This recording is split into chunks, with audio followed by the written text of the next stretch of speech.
Bonjour à toutes et à tous. Quelques recommandations cette veille de Shabbat Chazon qui sera juste avant Tisha B'Av. Le Tisha B'Av sera la sortie de Shabbat.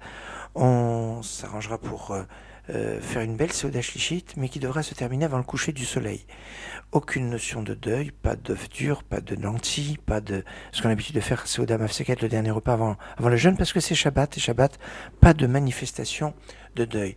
Il n'y a pas aussi de préparation. On ne dira pas, même si on pourra bien manger pour avoir des ressources pour le jeûne, mais on ne devra pas dire « Attention, il faut bien manger parce que demain c'est le jeûne ». Non, il ne faut pas le dire, même si on peut le faire. Il y a comme ça des choses qu'il faut faire. À la sortie de Shabbat, avant de changer ses chaussures et mettre même des vêtements de chol, dans beaucoup de synagogues, on fera l'office d'Orvit un peu plus tard que la sortie de Shabbat, mais renseignez-vous, certains peut-être feront juste à l'heure, mais avant il faut sortir de Shabbat en disant la phrase Baruch HaMavdil ben Kodesh Echol. On peut rajouter Ben Lor Lechoshavan Israelimim Ben Yom HaShvi'i Yeshetim HaMaaseh. Mais en tout cas, avec Baruch HaMavdil ben Kodesh Echol, on est sorti et on peut faire des travaux, prendre la voiture, se changer.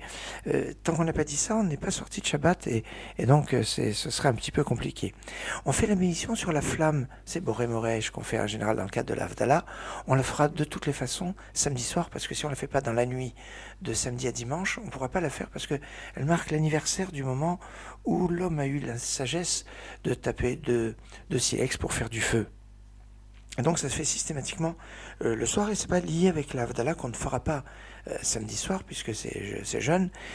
Donc on pourra le faire, cette bénédiction de Boré Moresh, même à la maison avant de partir à la synagogue, une fois que le Shabbat sera évidemment terminé. En général, on le fera à la synagogue avant la lecture de la Megillah de Echa, la lamentation de Jérémie. Mais si on ne l'a pas fait à ce moment-là, on pourra le faire après en rentrant à la maison, tant qu'il fait nuit, tant qu'on est dans la nuit. Les femmes qui n'iront pas à la synagogue pourront faire cette bénédiction bien toutes seules, sans avoir à faire l'Havdalah. Les personnes qui sont malades et qui vont manger le jour de Tisha B'Av devront faire la Havdalah avant de manger, bien évidemment, puisqu'on ne peut pas manger tant qu'on n'a pas fait la Havdalah. Mais ceux qui sont en bonne santé, ne feront la Havdalah que à la sortie du jeûne, dimanche soir. On fera une Havdalah dans la prière, comme on a l'habitude de le faire, dans la Mida, dans la Bracha de Atachonen, la 4e bénédiction de la Mida, Atachonen Tanou, qu'on aura à cœur de ne pas oublier à la sortie du Shabbat. Si une personne qui est malade doit faire la Havdalah pendant Tisha B'Av, chez Sfaradim, on autorise de faire sur du vin, parce qu'il ne va pas boire du vin pour le kiff, il va boire du vin parce que c'est la mitzvah. Et quand il s'agit de mitzvah, on peut le faire. Alors que dans les traditions ashkénazes, on aura tendance soit à faire boire un enfant, soit à faire sur de la bière pour ne pas boire du vin le jour de Tisha B'Av. On voit quand il y a une mitzvah, des choses qui peuvent être possibles, comme on n'a pas le droit de se laver les mains le jour de Tisha B'Av, on ne peut pas se laver, mais un Kohen qui va faire la Birkat Kohanim peut se laver les mains comme il a l'habitude de le faire. Voilà quelques points en cette veille de Shabbat Chazon. Shabbat Shalom, Git Shabbos, Shabbat Shalom u'Mevorach.